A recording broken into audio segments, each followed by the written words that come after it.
buang air kecilnya lebih banyak, terutama pada malam hari. Jadi kenapa begitu? Karena normalnya ginjal ini kan akan menyerap gula dalam darah ke dalam tubuh kita untuk diproduksi lebih lanjut. Tapi karena gula dalam darah ini sudah terlalu banyak nih dalam tubuh kita, jadi dia bekerja untuk mengeluarkan kelebihan gula itu dalam bentuk urin. Makanya frekuensi buang air kecilnya jadi lebih sering tuh. Nah, tapi karena gula yang keluar ini lebih pekat atau lebih kental, jadi tubuh menyeimbanginya dengan mengeluarkan air untuk ikut serta bersama urin tersebut. Nah, karena tubuh mengeluarkan banyak air, tubuh kekurangan air. Akhirnya kita sering merasa haus untuk menyeimbangi kekurangan cairan tersebut. Yang ketiga, pasiennya biasanya lebih sering lapar meskipun pasiennya udah makan makan siang, misalnya porsi yang cukup padat makanannya, tapi tetap biasanya pasiennya akan mengeluh frekuensi laparnya meningkat. Itu karena makanan yang masuk tidak langsung diolah untuk dibentuk menjadi energi gitu. Selanjutnya, karena nggak langsung diolah, jadi biasanya pasiennya sering ngerasa lemah, letih gitu ya, lemas itu karena memang tubuh merasa kekurangan energi karena nggak masuk ke dalam pabrik untuk dibentuk menjadi energi, nggak diproses. Nah, itu yang memproses itu adalah semuanya adalah hormon insulin. Karena ada gangguan insulin, jadi nggak bekerja maksimal untuk menghasilkan energi dari sumber makanan tadi, dari glukosa tadi. Terus selanjutnya biasanya juga pasien-pasiennya itu sering mengalami penurunan berat badan. Kenapa?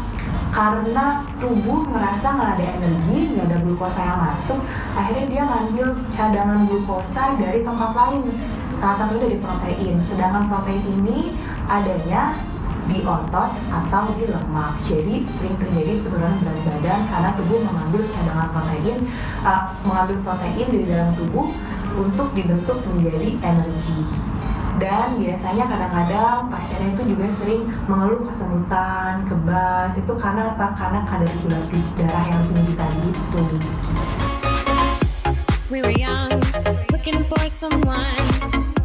Jadi sebenarnya penderita diabetes mellitus ini ada dua macam ya, ada tipe 1 dan tipe 2. Dua-duanya memang sangat mungkin genetik, tapi mungkin juga didapat. Artinya kalau tipe 1 ini, kalau kita lihat biasanya ada anak-anak muda atau dengan usia muda yang menggunakan insulin. Nah, itu biasanya adalah tipe 1. Jadi dia benar-benar membutuhkan hormon insulin seumur hidupnya dalam jangka panjang.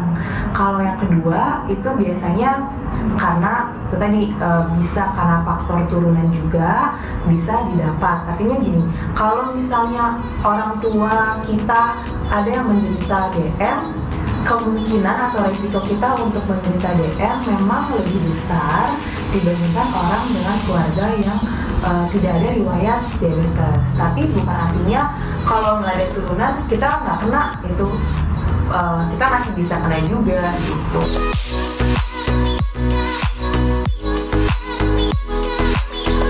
Kalau makanan yang baik untuk dikonsumsi pada penderita diabetes itu terutama itu memiliki indeks glikemiknya rendah. Jadi kita punya dua macam karbohidrat, ada karbohidrat simpleks dan ada karbohidrat kompleks. Karbohidrat simpleks itu memang lebih mudah dicerna tapi memiliki kadar gula yang lebih tinggi karena mudah dicerna tadi dan dia memiliki kadar gula yang lebih tinggi. Nah, yang kedua itu ada karbohidrat kompleks. Ini memang dianjurkan untuk dikonsumsi bagi penderita-penderita diabetes. Contoh karbohidrat kompleks itu contohnya ada beras merah, jagung, terus kacang-kacangan. Kalau sayur itu ada buncis, brokoli. Kenapa disebut karbohidrat kompleks? Karena dia mengandung banyak serat, antioksidan, dan dia indeks glikemiknya juga rendah. Jadi memang dianjurkan untuk penderita diabetes mellitus.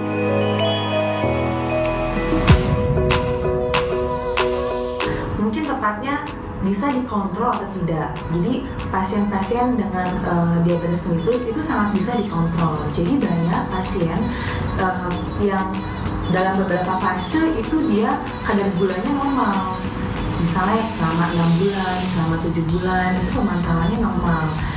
Itu tapi dalam kondisi si pasien ini masih menggunakan obat-obatan seperti obat anti diabetes oral ataupun insulin.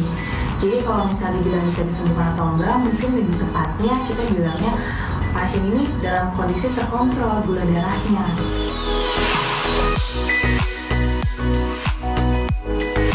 Tipsnya apa untuk penderita diabetes ini?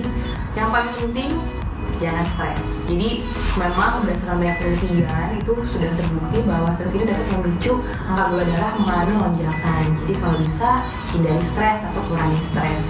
Yang kedua, pola makan memang harus betul-betul diatur. Jadi tetap kita nggak boleh melewatkan namanya sarapan, makan siang, makan malam, itu tetap harus kita konsumsi, tapi ada porsi-porsi tertentu nih untuk penderita diabetes ini.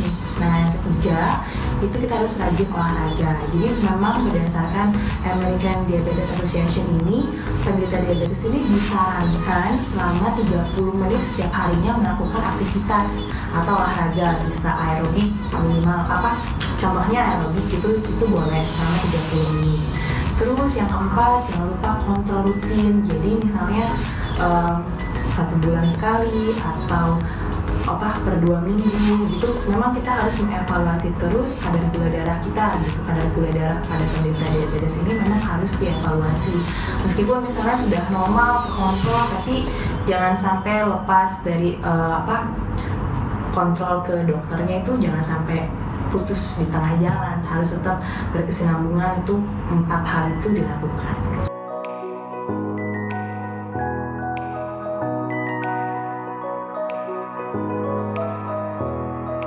Nah viewers, dengerin ya apa kata dokter. Semoga aja semua informasi barusan berguna bagi viewers yang ada di rumah.